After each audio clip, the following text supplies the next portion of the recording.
shout out to Kamala Harris. Our new president. New president. Yeah, speaking to the, yeah, she is the new first black female president. Because here's the thing, right? Here's the thing.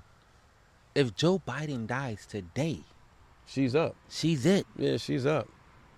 She's it. Damn, they did get some chloroform. No, I'm not saying that. They get some chloroform, put him to sleep. No, she's it. He's it. She's it.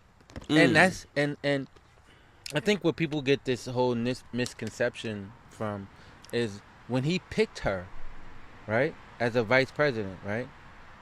People just was like, all right, you got a female black president, vice president, right? Yeah. But did you ever take into account if something happened to him? She's next in line. She will run this motherfucker. Mm-hmm. And it's a pretty good chance. Not far-fetched. It's a pretty good chance the Republicans believe she has a good chance of winning because now they're trying to sue the Democratic Party. Why? For throwing a monkey wrench in it? Yeah, because they're saying Joe Biden should have had an obligation to announce his resignation sooner when they already knew. They're speculating the Democratic Party already knew that he had some signs of deteriorating. So they want to, of course, Trump, his people now want to try to sue them because I think it's fair at this point because Kamala, look, Sister raised, what is it, like, and I could be wrong with the numbers. 120 in like 48 hours or some shit like that. But 27 million in 2 hours. That's 27 million in 2 hours. That's crazy. That's crazy. And here's the thing, right? You would think that she would be at a disadvantage, right? And here's why. The presidential race has been going on since last year. Yeah. She only got it 3 months out. You get what I'm 4 months out. She got it 4 months out. And she still got to be ready. She got to be ready. And she got to get her debate speech ready. She got to, it's like, I mean, listen, bless her heart, because I see the way through local government. I look at what the mayor and fucking councilman go through just trying to run a section of a city. So imagine trying to run a country. And the sad part about it is, which brings me to the topic today, the sad part about it is this was all announced around the same time the SONYA MASSEY situation. Mm-hmm. And it kind of reminds me of the time when Obama was in office and the Eric Garner, all these things was happening. Mm-hmm. And forgive me, the young man name in Florida. Trayvon Martin, yeah. All that stuff was happening. And then as soon as this happens, Kamala get this, this uplift, and then this happens. So now everybody starts focusing on what can she do about it. And my answer, my question asks is, what do we need to do about it? Because we can't look at, like Dr. Umar was taking a shot about things like that, but it's the responsibility of the community first. That I don't look for my president, and I didn't look for that in Obama. I don't look for my president to attack a local situation, because I think in order for the president to get involved, our leaders in the community got to get involved first. Like, because that situation that happened with Miss Massey, you seen the video? Yeah, I saw it. It's sad. That shit was ill. It's like, I'm just tired of that. And I feel like at some point, and shout out to Dupre Kelly too, because the city of North did a march for her today. Nice. Yeah, in honor of her situation. Because it was so, it's something that we got. What do we do now? We need to get beyond marching. We need to think of answers. What can we do? My stance has always been defund the police. And I know shout out to Shy Money, but you guys were against that. No, I'm against that. Totally. I'm definitely not jacking that. But I would say this, though. It's even more important to put the right person in the seat at the helm come November. Yes, right? yes. Because if the right person is not there, and the right person is subjective to whoever feel as though, but when I say the right person, I'm referencing Ms. Harris, right? Mm-hmm. And the reason why I'm saying that is because she doesn't support the agenda project 2025. Yeah, nor do I. And if the wrong party gets in there and they're supporting Project 2025, then the same thing can happen that happened to Miss Massey can happen over and over again, and there wouldn't be no repercussions at all for somebody taking someone's life the way that this guy took her life. Yeah, you talking about giving immunity to all local law enforcement. It's all the law enforcement. Yeah. So then, at this point, police is now becoming vigilantes. Yes. They doing what the fuck they want to do. Mm-hmm. They doing what the fuck they want to do. With no repercussions. So now, it's almost like if that happens and they got immunity, you get pulled over, you might as well shoot first. Yeah, or take the chase. Take the chase and shoot first. Yeah. As soon as that nigga say license and registration, let it go. Yeah, at this point. You understand what I'm saying? Yeah. Because you run the risk of this nigga knocking your shit off and getting away with it. And people in the audience, we're not saying that that's what you do, but let's be honest. For young black American men and women now, because now we're seeing it happen to women more and more each year, we're endangered right now. So what we're saying is there's no recourse at this point. So you're better off running or trying to save your own life. That's if we're speaking hypothetically. If the agenda is being met, if the person who's willing to support that agenda is at the helm, then these are the possibilities that can happen. Like this can happen, which is why we need you guys to vote. It's very important. Yes. Stop getting out that mindset of that notion that your vote doesn't count. Yeah, the popularity, the electoral, we're aware of all that. Yeah. All that. Yeah. But you got to get out there. And what happens is the electoral, they do determine the election, but 9 times out of 10, they're swayed by the popular vote. Yes. So the more that you vote, the more that you're going to sway the electoral votes towards the way that you wanted, the way you voted. Yes. So it's very important that you go out and vote. My thing is this, and here's the part that's scary, right? You call the police for help. Mm-hmm. They're supposed to be here to protect themselves. You call them for help. Miss Massey, all she did was call for help. That's it.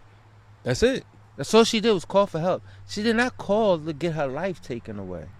No. She called for help and ended up losing her life. And that's the disturbing part. It's just like, why? Like, and I mean, this officer, I guess he was terminated, fired, or what have you. I guess he got locked up. Did he? I just don't. I'm struggling with that. But the picture of him looks like that's a mugshot of him. Yeah, like, but from what I know currently, I have to do some fact checking. But I don't know him to be incarcerated. I know he lost his job, but they probably booked him. You know what I'm saying? And that's that picture that you see. That's just. But I mean, but why does this continuously keep happening?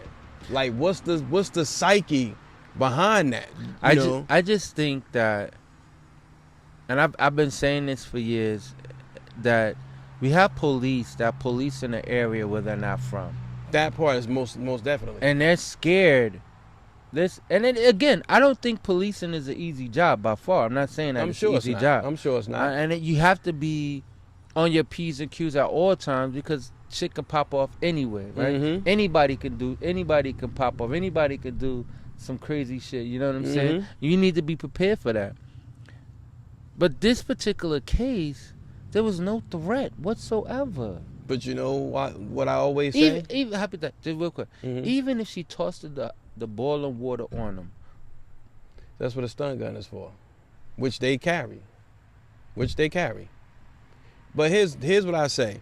And I've been saying this. I think towns where this most likely happens, I mean, and again, these are situations that happen everywhere. So I'm not excluding local towns, but it's safe to say that white and black, we are different. That we know. But a lot of it is because they don't know black people. They don't know us. And a lot of it because they're not living in that community. Now, because I say this all the time, because it happens to so many innocent black men and women. If that officer resided in that community, possibly if not knew her personally, but saw her around, his approach would be totally different when he came into that apartment. He would have known that she probably had some type of mental. Like that's just exactly. like with Oogie. Right? Exactly. Well, the audience don't know what that is, but well, for those who do know Oogie, you know, is a kid that lived in our neighborhood who had some type of handicap. Yes. You know, yes. a handicap. And police would see him all the time. I've seen police bring Oogie home a couple of times. Because they knew him. Because they knew him. Yes. They and knew they got that him home safe. Oogie was never a threat to nobody. Mm-mm. But see, if he had been in the suburbs, they would have thought he was a danger. And that's my point. It's like they don't know us. They don't socialize with us. So everybody's greeted as a assailant, a criminal, potential threat, an op. Yeah. So and that's the biggest issue because, and again, I don't wish nobody to get killed by the police, but why is it always prestigious or uplifting people who had some type of goal or something going on in their life?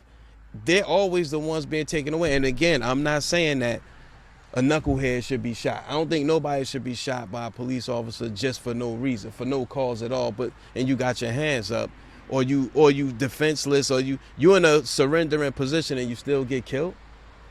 Meanwhile, you got a white guy with a gun shooting at the police, or with a gun in his hand threatening to shoot you, and you still trying to talk him down throughout the whole process. And you got this black guy could be butt naked, ass naked, and you shoot him, and knowing he ain't got no weapon. I seen so funny you said that. It made me think about this video of this white guy, which clearly resisting arrest, clearly hostile, all in their fucking face. They tased the nigga multiple times. They still jumped in his car and pulled off on him. Yeah, and no shooting, no nothing. Still got his life. Yeah, still got his life. And I think too, another part of it has to do with race. Absolutely. It has as a you know, we can't not identify the elephant in the room, which is the race factor. You know, and the race factor is that this guy could have been raised or brought up to not like that too. You know, black people. She could have just said to me, and how I view it, and you know me, I could take a religious, turn a religious corner in a minute on somebody, but when she said I rebuke you, he started shooting. Yeah. I rebuke. She spoke life into the devil that was in him. Exactly. And the devil just started letting it loose. Yep. It's sad, man. Very sad. And I stand by this. The police that police us should live in the community we're in. They should know your kids. They should know your family. They should be familiar with the community that they serve in. They need to donate more time and effort in the community getting to know the people. That they serve. We don't need policing. We need protection. That's the point. They tend to forget that. It says protect and serve. It doesn't say police and serve. We don't need policing. We need protection. Shit, it's come as we need protection from them. Motherfuckers. Exactly. And we have none because as a middle class American, we get the worst. We get the worst of the worst because we're paying taxes to be killed. Because we paying their salaries. Right. You know what I'm saying? Right. So and then in the interim of all that, we still have to deal with the potential criminals, people who do home invasions, people who do carjackings or whatever that, and then only to have the officer who come take your report be the guy who harassed you the day before. You get what I'm saying? And not remember that he harassed you. So it's like I got to report to a guy who was harassing me about somebody who just robbed me. Where's the fucking protection at? It's sad. It's sad. And again, if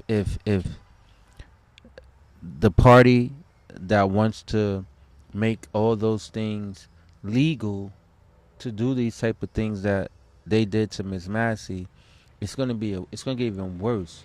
Yeah. It's almost, to me, it's almost time to start looking to move into another country.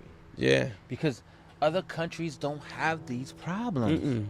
They don't have these mass shootings. They don't have people getting slain and killed by police officers like this. Not like this, no. Not to the extent that this stuff is happening. So it's scary to know that these things happening. It's scary to know that shit. We got kids, grandkids that gotta grow up in this world, and And if it keep going at the rate that it's going now, it ain't gonna get no better. No, it's not. It's not gonna get any better. So, oh, it's just scary, man. Make you afraid of the future.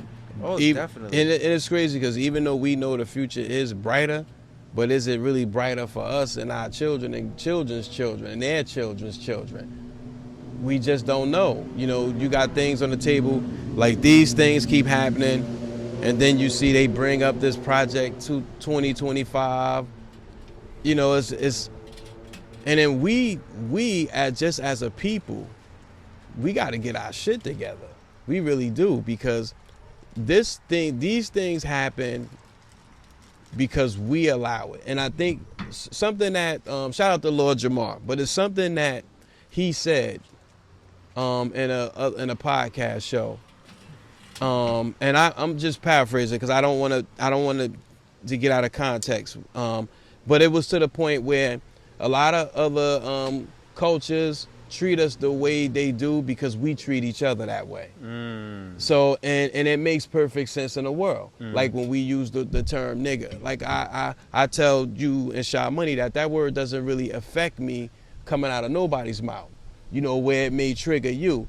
I don't particularly use the word. I try not to. You know what I'm saying? I'm trying to wing myself off of that because it don't have no power to me. At this point, we diffused the power that it had. But and he's right in this regard, because we say it so much that everybody else feel like, well, I could say it if you say, y'all say it to each other all the time, so why you offended if I say it? No other race of people call themselves a negative word as a description. So you saying in Spanish, don't be saying, hey, spick. No. Hey, wetback. No, they don't. And that was the point he was making. It was funny when he said it too, because I thought about that. I said, you know what, they don't. And it's like, we don't love ourselves, so it's hard to love each other. And I think when we look at that situation with that footage of that lady getting killed in the way that she did, I think if we loved each other as a whole, honestly, I don't think those officers would have made it out that house alive. And by all means, I'm not saying you retaliate with violence. What I'm saying is, when we love ourselves enough and we love our people enough, there's no neighborhood you could come in and do the things that you do, because our government, our local government, our councilmen, our police officers, our aldermen, if you have that in your town, our principals of schools, our president of the school board, they would feel the effect of our love, and they would treat us with respect. And the approach we would get would be respectful, because we love ourselves, that we're not going to allow nobody to disrespect us, because it starts with us first. You know something that I just thought about is my initial comment was the police that are policing are not from the neighborhood that. But then you think about that, right? The people that live in the neighborhood, why aren't they becoming cops? Yeah. You understand what I'm saying? And it's such a negative condensation, or such a negative vibe of you being the police. You know, people don't tend to take that career path. You know what? Now let me interject real quick. I think it's more people that take that test than don't. And where I'm from, civil service test. Yes, I'm from the city of Newark, and I can tell you what happened a few years back. This is maybe way back. I'm from the city of Newark. In the city of Newark, we had a man Sharp James. Before Sharp James left office, he went to jail. Well, yeah, whatever the case, but yeah, like most mayors. But before he left office, they had to do a sweep to find out. They learned that some of the officers who were not black was supposed to have been living in Newark, and they were not from Newark. So they took away from a lot of the people who did live in the city, who was going for those jobs. They had to fire those officers, firefighters. They had to get rid of all of them, and they had to call back the people on the list who did live in Newark and hire those people. When you look at the town, look at a city like Chicago. And you look at in some towns, it's so many white officers in a black town. You can't tell me black people didn't take the civil service test. What they did was everybody probably falsified their address, said they was living in Newark or wherever. I'm just saying Newark or in the county. And they took those tests, and then they looked at those. They look at the race on those tests, which I think should be. That should be anonymous all across the board. Anybody for applications, you should don't identify with none of that. Just you hire me based on my credentials and not my race. So, and that's what happens. And I think they just start picking because these incidents always happen too often, and it's always. And I'm not saying that there's not been one black officer kill an innocent black kid, because we have those too. We've had those. But when you look at the things on news right now, what they showing me, it's always a one-off with white and black. No, because it was one accident. I can't think of this guy's name. He was at a traffic light, and he got out the car and ran. He was a black guy. And it was black cops that jumped on his ass. I don't know if his kid died or not, but I can't remember his name. But I do think that, like, again, if it wasn't such a negative connotation of being a police officer, I think more people would do it. And then that would mean more of us policing ourselves. You understand what I'm saying? But again, I just feel like, that was how could things like that? I mean, you would think after what happened to George Floyd, Eric Gardner, Trayvon wasn't done by police. But still, but you would think, after those things and got all those, what's that other girl named from Wyoming? I'm drawing a blank. Now. Sorry about, and did no disrespect to her and her family. Her and her family. The police ran to her house and shot her. Yes. You would think after all these incidents, all the dust that been kicked up behind this type of shit, that some of this shit would change. Yes. Right? Yes. Some of this shit would change.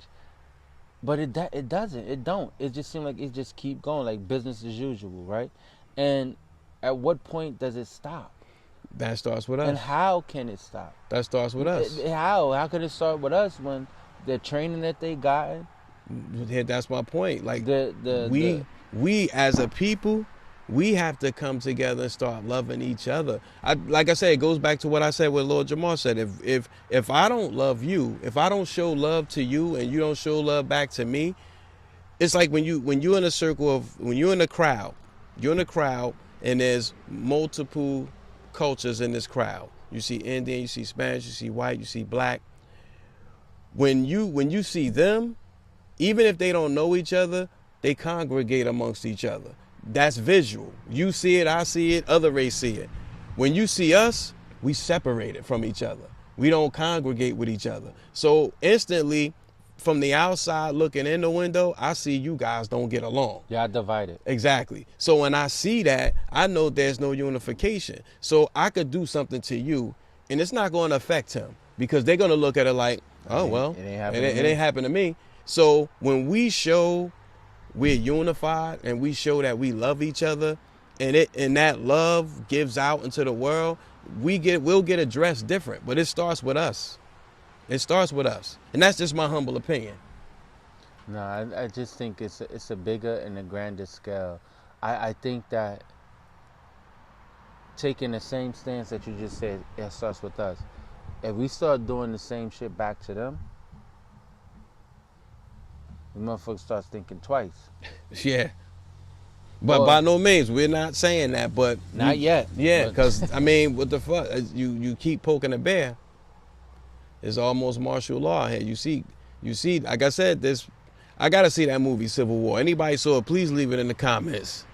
But you think about it, throughout the times of history, we've always had to do an uproar.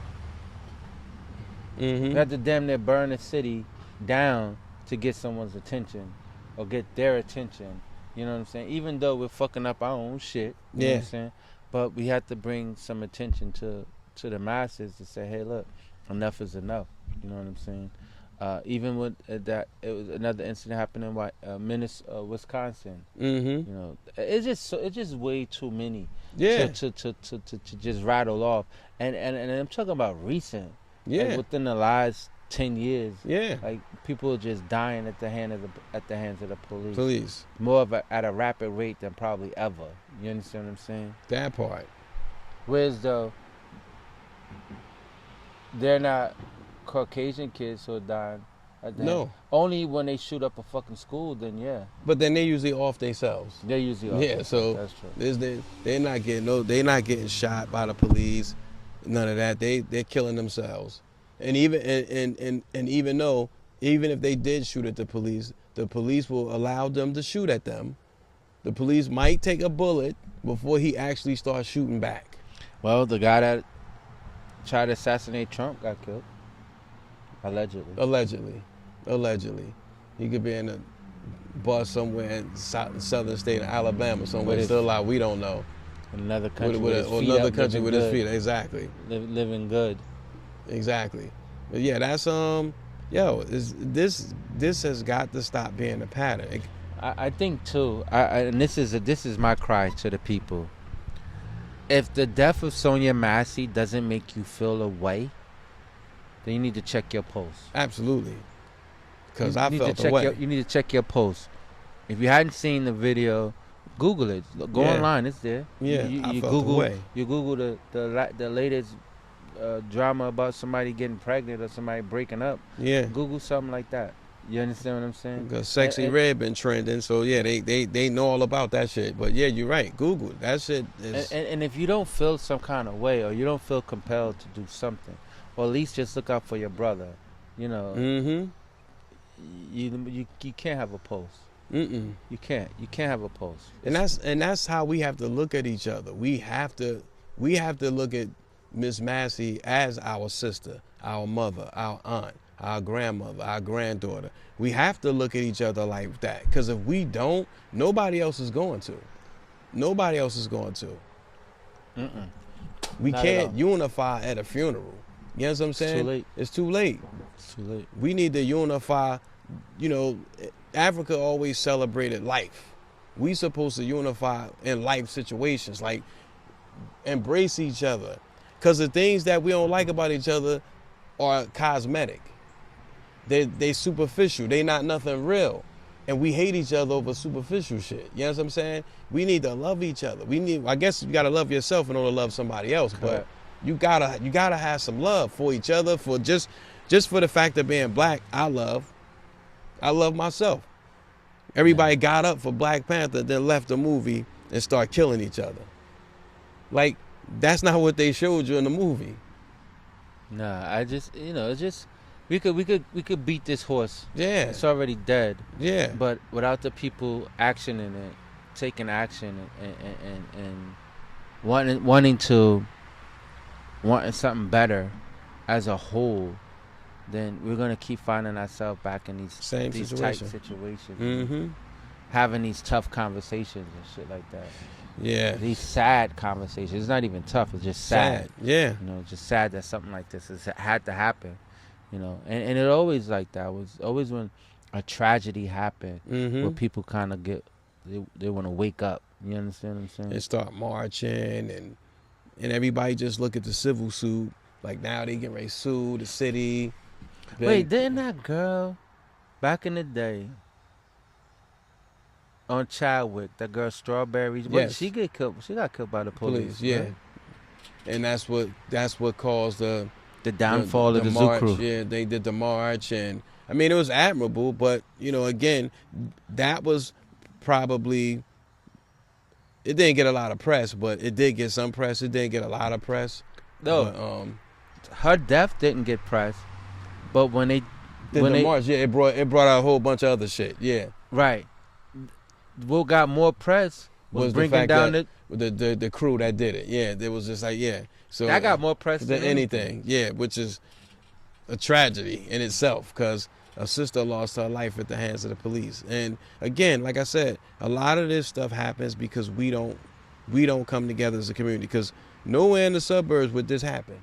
Nowhere in the suburbs, if it was a white kid, nowhere in the suburbs would this happen. Because they would shut schools, shut everything down.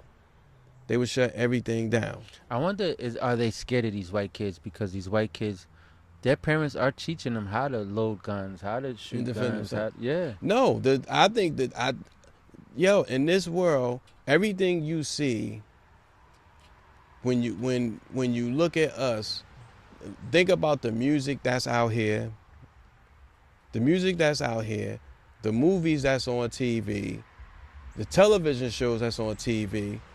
It's safe to say, I would say, and I don't watch a lot of TV, so I'm guessing, and I don't know if you don't watch a lot of TV either, but I'm gonna just put it out there. I'm guessing at least, maybe if it's out of 100%, probably 60% of the black shows probably has some type of violence, drug dealing, and killing each other. So if you paint that picture to me, and I've never been to the hood, when I become a police officer, that's what I see. If I look at Law and Order, if I look at Chicago PD, which are my favorite shows, by the way. There's a lot of black crime on those? Yes, and it's always black drug dealers. It's always black people riding in cars and people killing each other. Now, I recognize it as a TV show. You know what I'm saying? Because they're not killing kids innocently on the show. They locking them up. Right. But and then there's some one-offs where they had some episodes where the cop killed the kid, turned out it was the wrong kid, which is day-to-day police shit. But the point I'm getting at is if I'm a white kid watching that, when I become a police officer, I'm already afraid of you and me. So I'm going to engage sort of volatile, with violence in my agenda. Right. No, that is true. Because they don't know nothing about the culture. So. Exactly. The same thing with suburbia. What you know about suburbia America if you've never been there. Exactly. Point taken. Exactly. But with that all being said, y'all, we need to come up with some type of plan or action, Plan of action, yes. To get past all this. But actually, yes. It's a sad day. RIP, SONYA, Massey, and to RIP to her family. And everyone else. And did she have kids? I think she had kids, right? I don't know. But nonetheless. Yeah. Shout out to her family, friends, anybody who loved her. And if anybody can donate to the cause or whatever cause is going on in that case, participate. But it is what it is. Y'all get your shit together? Yeah, I do. I got a good get your shit together. All right, so I'm planning this trip, me and my daughter. Mm-hmm. And so I was looking for flights, and they were like through the roof. So somehow somebody said, well, go to Spirit. The school bus in the sky. The yellow cab in the sky, nigga. I goes there. First of all, I go on the site, and I put in for 2 people. Somehow they only brought up 1. So now I got to call them and try to get the ticket for the next person. Mm-hmm. That was a tobacco, right? It was a fucking tobacco. And I'm telling you, that shit is that saying, you get what you pay for, yeah. It's so fucking true. And then I'm even more pissed because the money I spent on Spirit once I went to United, because that's what I normally I fuck with United. Yeah. And I go to United, it's an $80 difference. I should have I was like, what the fuck? Why didn't I check United back? Yeah. I wouldn't have had these problems. Yep, I had the same experience. Even tried to call them motherfuckers today, because I bought them yesterday. Tried to call them today and get a refund. He says, oh, well, it's past 24 hours. You can't get a refund. I'm like, all you can get is credit. I don't want no fucking credit with you motherfuckers. I want to get the fuck away from you motherfuckers. But that's my get your shit together goes out to the Spirit Airlines, which I shouldn't have never fucked with them in the first. Never. I've never. My get your shit together ain't with Spirit. My get your shit together is with me. Yeah, I should have never fucked with Spirit. I should have never fucked with them. Now I gotta book chiropractic sessions once we get back, because them uncomfortable fucking seats, the astronomical price they charge for bags. Oh shit, it's ridiculous, bro. I need my ass kicked for that one. Yeah, get your shit together. Get your shit together, Lou. Mm-hmm. My get your shit together is going out to my people. Exactly. All right, a little short tidbit this week. I took my shoes to the Gucci store, because they repair. Major flex. Okay. So I wanted to get the soles fixed on them. So, you done danced the sole off the motherfucker. Yeah. But when I went into the store, they was all standoffish. Like they was gasping and looking, and so I of course I see two of my own. So I immediately went to them because the other people were just looking like I was gonna do something. Like you are still. So I came in, I showed them my sneakers. It's all right. They walked me through what the process was. But as I'm sitting there, I thought about it. Earlier this year, in that same store, people ran in the store, took bags out and ran out. So that's to the point what I'm saying, when they see one, they see all. They didn't view me just as an individual. They treated me like the last black people that ran in there and took all those bags out of there. And for a minute it pissed me off, because I'm like, yo, we need to be treated as individuals, because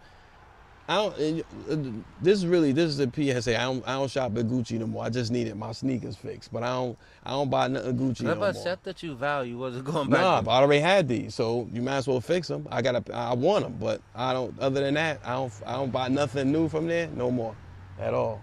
So I guess I got to get my shit together too, and they do. They definitely got to get their shit together. Well, with all that being said, yo, if you ain't subscribed, you start subscribing, bastards. Get your shit together. Get your shit together. And fuck the email address, nigga. Hit my DM. No more Republican Lou. It's just independent. Independent Lou. I'm on some independent bullshit. That's what I'm on. Yo, it's your man, JMC. It's your favorite podcaster. I can't even say the Republican. No. Maybe I should go back to my lordship. Nah, you independent Lou, man. You good. I'm going. I should be back. I should be Lord Lou Bem. Lord Lou Bem. Okay, it's what it is, man. Make the world my subjects. We out. Peace. Everybody tune into the Pod Squad now.